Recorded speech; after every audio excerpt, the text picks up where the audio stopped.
Bismillahirrahmanirrahim. Assalamualaikum warahmatullahi wabarakatuh. Kita ketemu lagi dalam pembahasan resep seri ketiga yang Bapak akan sampaikan pada kesempatan pagi ini. Yang pertama, perlu diinformasikan adanya koreksi soal untuk atas obat alerin, ya. Alerin itu penulisannya itu bukan double L tapi double R, alerin, ya. Itu dikoreksi. Kemudian koreksi yang sama untuk alerin adalah di daftar harga. Di daftar harga, kalau kalian lihat di poin 2 itu ada angka 60 mili. Ya, itu bukan 60, itu harga yang 38.000, itu harganya, maaf, volumenya adalah yang jadi 120, ya. 60 diganti 120. Kemudian koreksi yang kedua kaitannya dengan informasi stok untuk klordiazepoxid yang awalnya 90 itu menjadi 9 tablet, ya. Itu koreksi-koreksi yang ada kaitannya dengan resep. Kemudian kita lanjutkan bagian pertama tentang kelengkapan resep.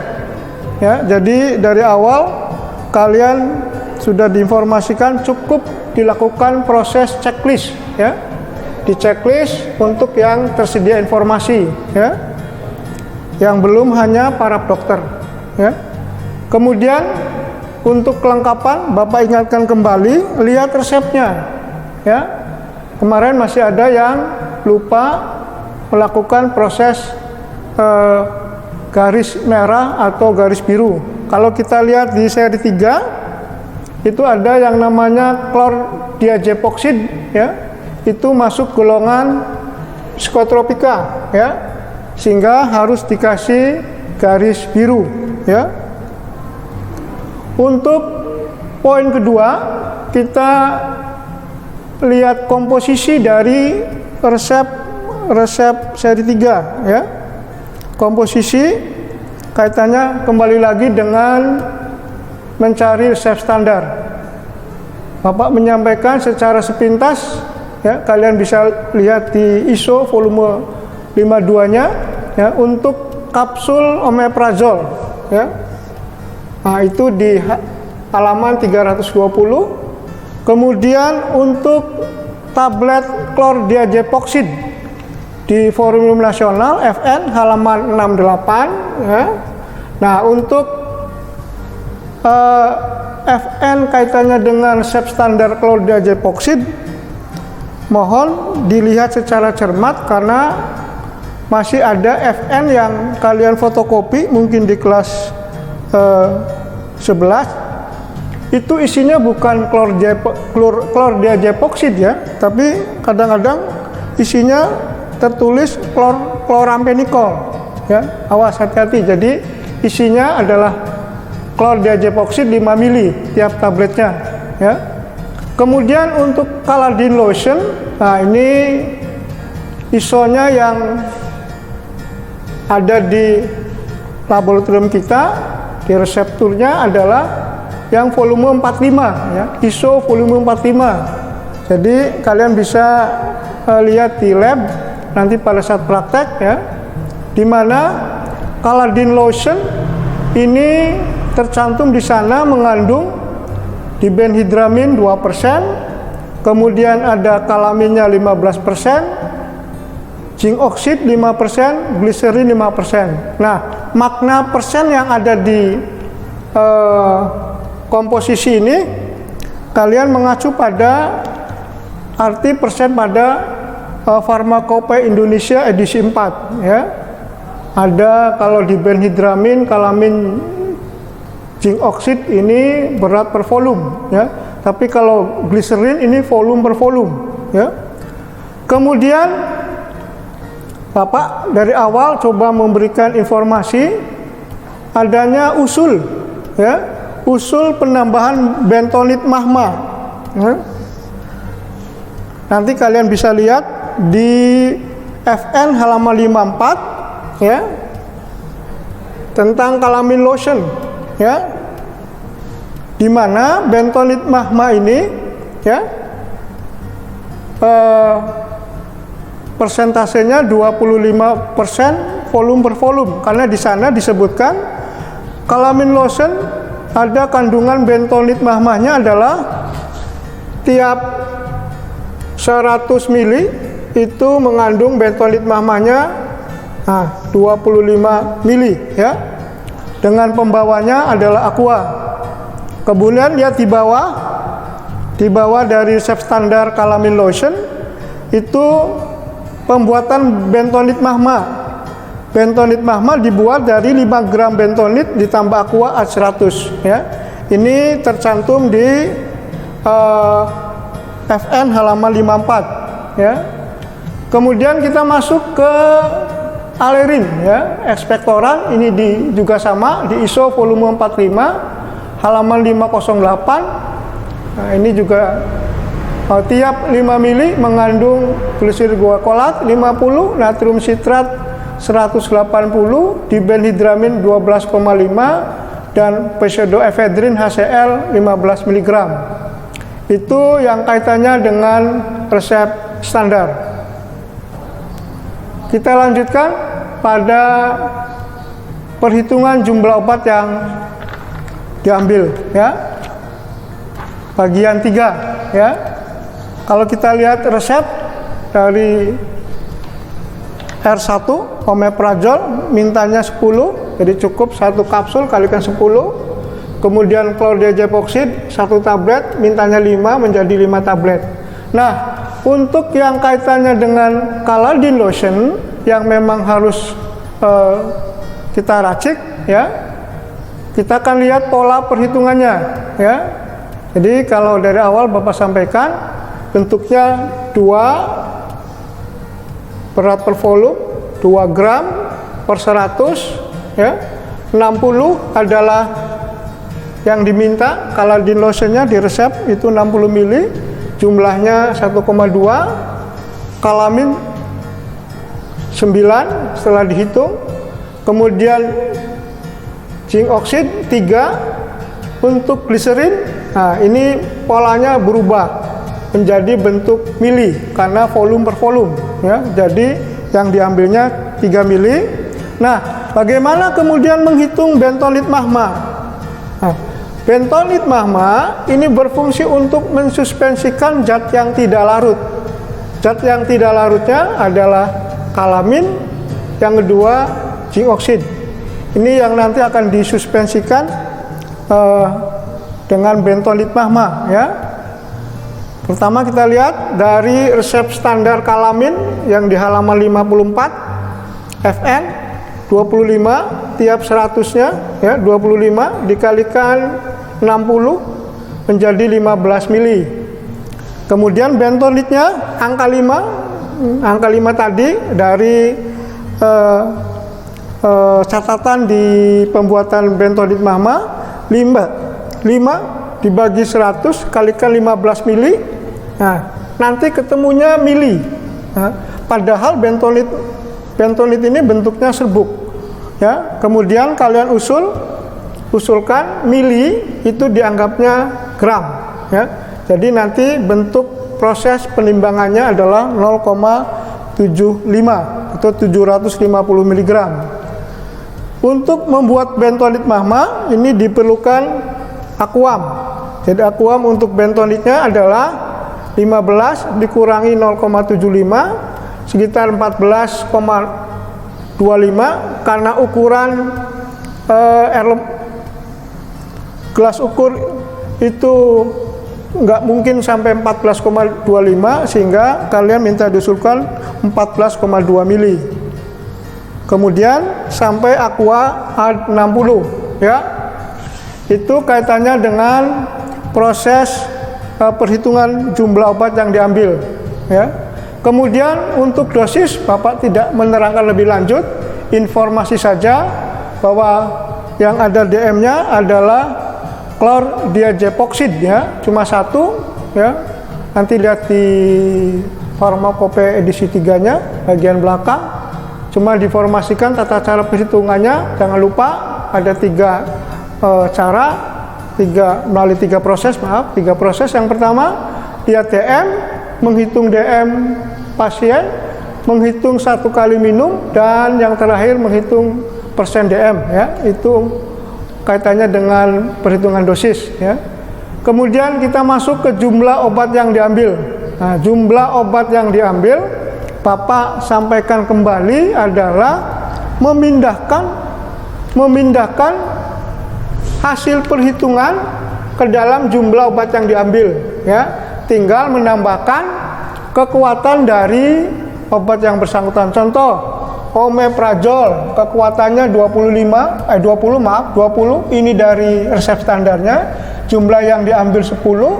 Klordiazepoxid lihat dari resep standarnya 5 mg, kemudian yang diambilnya 5 tablet, kemudian yang akan diracik dibenhidramin, kalamin, jet oksid, gliserin, bentonitnya 0,75 gram, kemudian akuam yang dipakai untuk membuat bentonit mahma 14,2 mili, kemudian dibuat sampai 60 mili ya. Karena kaitannya dengan jumlah obat yang diambil, cuma ditambahkan obat bebas yang diminta oleh pasien, yaitu madu murni Tresnojoyo 251 botol. Bapak lanjutkan tentang prosedur penyiapan ya. Untuk prosedur ini Bapak mengingatkan kembali tentang 3 langkah yang kalian harus perhatikan di dalam prosedur penyiapan atau pembuatan meracik ya. Yang pertama, ada yang namanya proses pengambilan obat atau bahan obat. Ini yang pertama. Yang kedua, ada proses meraciknya, dan yang ketiga, proses penulisan, penempelan etiket dan label. Nah, itu yang kaitannya dengan prosedur umum untuk penyiapan obat. Jadi kalau kaitannya dengan resep ini ya, contoh satu aja untuk non racikan di klordiazepoxid ya. Proses pengambilan. Nah, proses pengambilan itu meliputi yang diambilnya namanya obatnya apa? Klordiazepoxid. Jumlahnya berapa? 5 tablet. Kekuatan klordiazepoxidnya adalah 5 mg. Itu adalah proses pengambilan. Meracik tidak ada ya. Ini meraciknya nggak ada ya. Proses penulisan dan penempelan. Nah, baru masuk ke 2, cuma 2. Berarti setelah dilakukan proses pengambilan, kemudian ditulis di kartu stok pada kolom pengeluaran ya, tulis etiket warna putih ya, yang kalian sudah hafal, meliputi dari nomor resep, tanggal resep, nama pasien sampai signa ya. Etiketnya ditempel di kantong plastik obat. Kemudian yang kedua, karena klordiazepoxid ini golongan psikotropika, maka pengambilan dari awal, Bapak lupa, pengambilannya harus di lemari psikotropika. Kemudian ada label NI ya. Jadi itu kaitannya dengan satu proses penyiapan untuk obat non racikan. Kemudian khusus untuk resep 3 ini, Bapak fokus di cara pembuatan atau prosedur pembuatan dari Caladin lotion ya, Caladin lotion ya. Kalau kita lihat dari bahan obat yang disiapkan ya, itu ada kalamin, zinc oxide, gliserin dan bentonit dan dibenhidramin ya. Pertama, prosedurnya seperti pada awal, kalian harus melakukan proses penyetaraan timbangan, ada penyiapan mortir stemper, kemudian kalibrasi botol ya. itu proses umum. Kemudian proses selanjutnya adalah pertama kalian masukkan aquam, ya, air hangat ke dalam mortirnya. Kemudian tambahkan sedikit demi sedikit bentonit, ya, ini digerus, bentonitnya digerus, ya, digerus, ya, untuk membuat namanya tadi bentonit mahma, bentonit mahma, ya, bentonit mahma, ya. Nah, khusus untuk zinc oxide, ya, ini ada penanganan awal, ya. Zinc oxide ini zat yang tidak boleh disimpan dalam suhu yang lembab, ya, akan menggumpal, sehingga awal dari penanganan zinc oxide ini harus diayak dulu. Ini diayak nomor 100, ya. Setelah diayak baru kalian timbang berapa gram, 3 gram, ya. Jadi setelah diayak dengan ayakan nomor 100, kemudian kalian timbang 3 gram, ya. Kalamin, ya, ini dimasukkan sedikit demi sedikit, ya, ke bentonit mahma yang sudah jadi. Ini nanti masanya sama, kental, ya, digerus, ya. Setelah sudah tercampur, kemudian tambahkan zinc oxide, ya, sedikit demi sedikit campurannya, gerus. Kemudian tambahkan gliserin, ini zat pengental, penstabil juga, ya, digerus, ya. Nah, untuk dibenhidraminya, ya, ini dilarutkan sama aqua, ya. Ini dilarutkan sama aqua. Kalau sudah larut, dimasukkan ke mortir, kemudian diencerkan dengan air, ya, encerkan dengan air aqua. Setelah encer, kemudian kalian masukkan ke botol, ya, masukkan ke botol. Khusus untuk Caladin lotion, ini ada satu yang perlu dicermati. Ini sisa dari Caladin lotionnya dibilas, ya. Ini dibilas dengan aqua yang tersisa, ya. Dibilas supaya jangan tersisa banyak di mortir, ya. Kemudian setelah kalian jadi, dimasukkan ke botol, ya. Jangan lupa kalian menulis etiket dan label, ya. Kemudian labelnya, ini labelnya adalah kocok dulu, ya.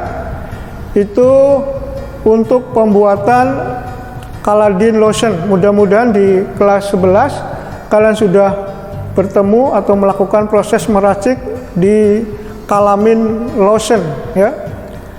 Bapak lanjutkan ke penempelan etiket dan label, ya. Bapak mengingatkan kembali, ya, untuk di kelas 11 atau di kelas 10 istilah pola signa atau pola menggunakan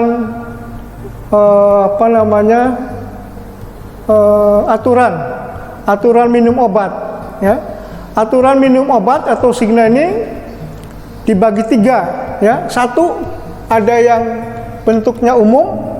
Umum itu biasanya 3 kali 1 tablet, 2 kali 1 tablet, itu umum. Yang kedua, waktu, ya, waktunya pagi, siang, sore. Kemudian yang ketiga, pola signa yang ketiga adalah jam. Tiap 8 jam meminum 1 tablet misalnya. Itu pola signa yang biasa kita temui di resep, ya. Nah, untuk seri 3 Bapak mencoba, kalau kemarin umum sudah, ya, seri 3 kita masuk ke waktu, ya. Kalau kita lihat resep seri 3, ya, ini di resep omeprazol, ya, signanya itu 101. Yang di depan berarti ini pagi, ini siang, ini malam, ya. Ya. Jadi tidak boleh kalian menggunakan sehari 2 kali 1 kapsul, nggak boleh, ya. Karena ini bentuknya bentuk waktu. Jadi ini pagi 1 kapsul, siang kosong, kemudian malam 1 kapsul, ya. Kemudian untuk klordiazepoxid, ya, ini daftarnya, golongannya harus obat keras. Klordiazepoxid pagi kosong, siang kosong, malam, ya. Jadi signalnya malam 1 tablet. Kemudian untuk Caladin lotionnya, ini bahasa Inggris, aplik, jadi sehari 3 kali digunakan, ya. Itu yang kaitannya dengan penempelan etiket dan label. Bapak lanjutkan. Poin selanjutnya yaitu menghitung harga obat, ya. Untuk menghitung harga obat ini kalian sudah hampir sebagian besar sudah betul, ya, di dalam melaksanakan tugas yang pertama, ya. Jadi ada nomor urut, ada nama barang. Ini hanya kembali lagi menghitung harga obat adalah memindahkan dari jumlah obat yang diambil, ya. Nama obatnya omeprazol 20, ya. Jumlahnya 10, harganya nanti bisa lihat di daftar harga, ya. 2.200. Klordiazepoxid kekuatannya 5, ya. Jumlah yang diambil 5 tablet. Caladin sama, ya, 1 botol. Madu murninya yang Tresnojoyo yang 250 1 botol, ya. Kalau kalian hitung-hitung, ya, secara matematikanya akan muncul angka total awal, yaitu 67.265. Nah, ini yang proses pembulatannya menjadi 67.300, ya. Jangan sampai kalian membulatkannya sampai 68 misalnya, ya. Ini salah, ya. Jadi cukup sampai 67.300, ya. Kemudian kita menuliskan di kwitansi tampak depan, ya. Ini kalau Bapak lihat kemarin juga hampir semuanya betul, ya. Jangan lupa nih, ya. Ini ada tanda tangan kalian, ada namanya, kemudian ada tanggal peracikan, ya.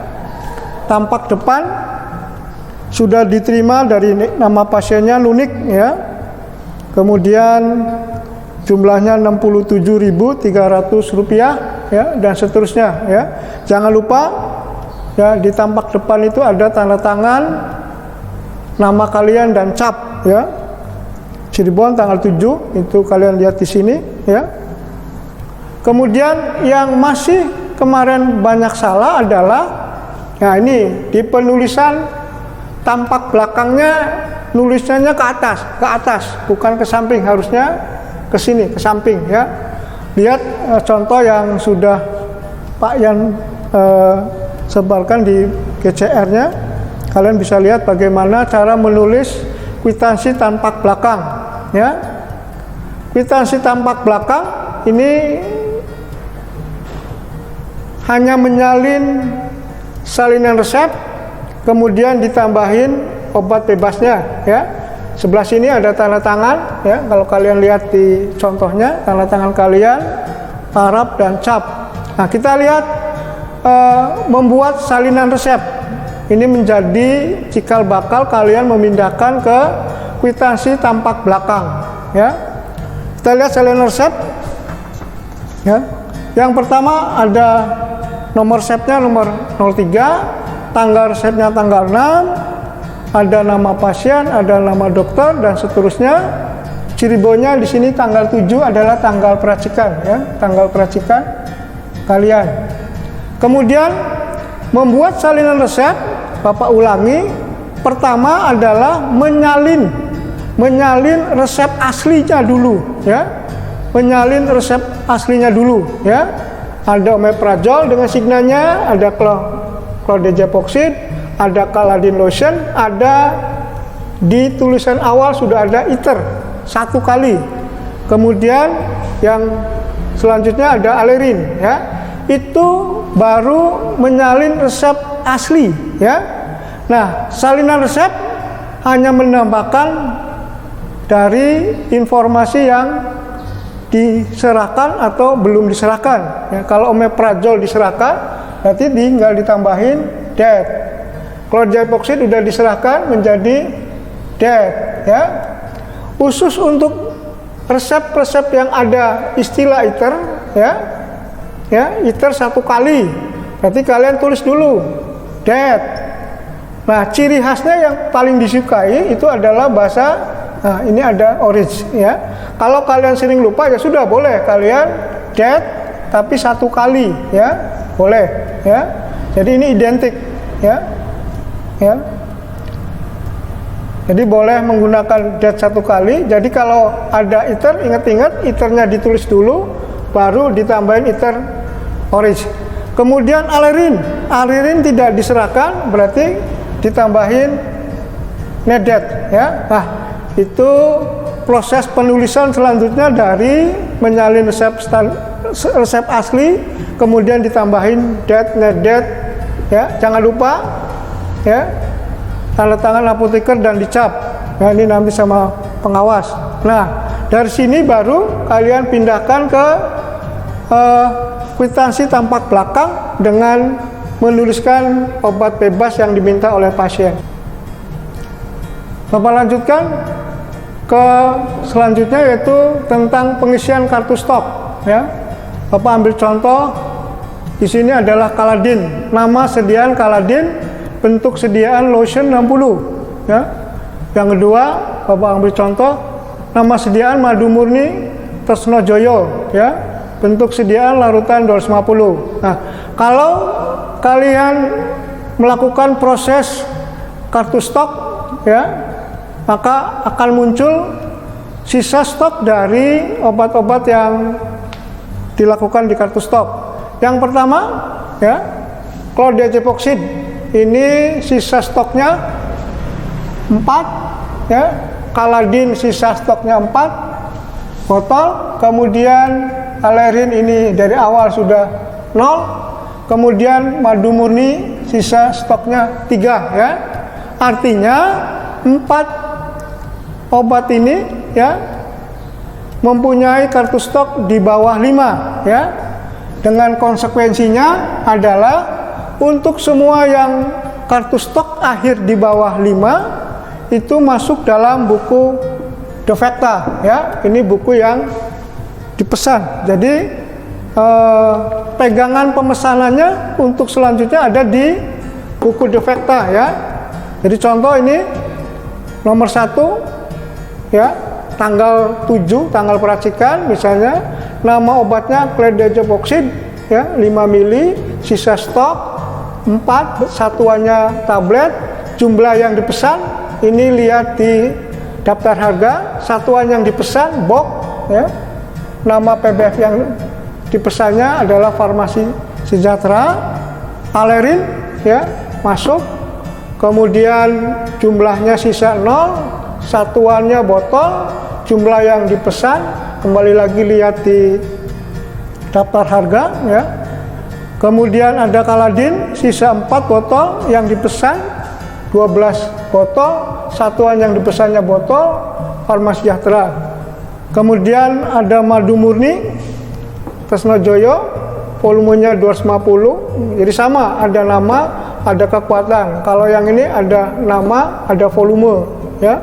Sisanya 3, satuannya botol, yang dipesan 6, kemudian satuan yang dipesan botol, nama PBF-nya Farmasi Sejahtera, ya. Itu untuk Defekta. Defekta ini menjadi satu, Bapak ulangi, menjadi satu informasi obat yang hanya dipesan, ya. Yang lainnya tidak perlu dipesan. Nah, kalau kita lihat surat pesanan, ya, akan terbagi, ya. Chlordiazepoxid ini SP yang digunakan psikotropika, ya. Alerin, kenapa masuk prekursor? Karena ada pseudoephedrine, ya. Kemudian yang duanya, Kaladin sama madu murni, ini dipesannya ke SP biasa, ya, di SP biasa, ya. Itu penyimpulan dari surat pesanan yang akan kalian pesan ke PBF ya. Kemudian kita lihat di SP-nya ya. SP surat pesanan psikotropika. Kita langsung ke kolomnya ya. Kolomnya. Nama obat klordiazepoksid ya. Jangan tablet. Klordiazepoksid. Bentuk sediaan tablet. Kekuatannya ditulis 5 ya. Jumlahnya angka dan huruf 1, kemudian pakai huruf 1, kemudian box ya. Jangan lupa tanda tangan apoteker dan dicap apotek ya. Kemudian yang sering lupa adalah di penomoran di bawah surat pesanan psikotropika ya. Itu ada tanggal urut, nomor urut dari SP-nya boleh bebas. Kemudian ada bulan yang ditulisnya dalam bentuk Romawi ya, sesuai dengan bulan pemesanan ya. Kemudian yang kedua alerin ya. Bapak langsung aja ke kolomnya ya. Alerin ekspektoran 125. Di situ ditanyakan nama obat yang mengandung prekursor. Alerin ekspektoran 120. Kemudian zat aktif prekursornya pseudoephedrine HCl.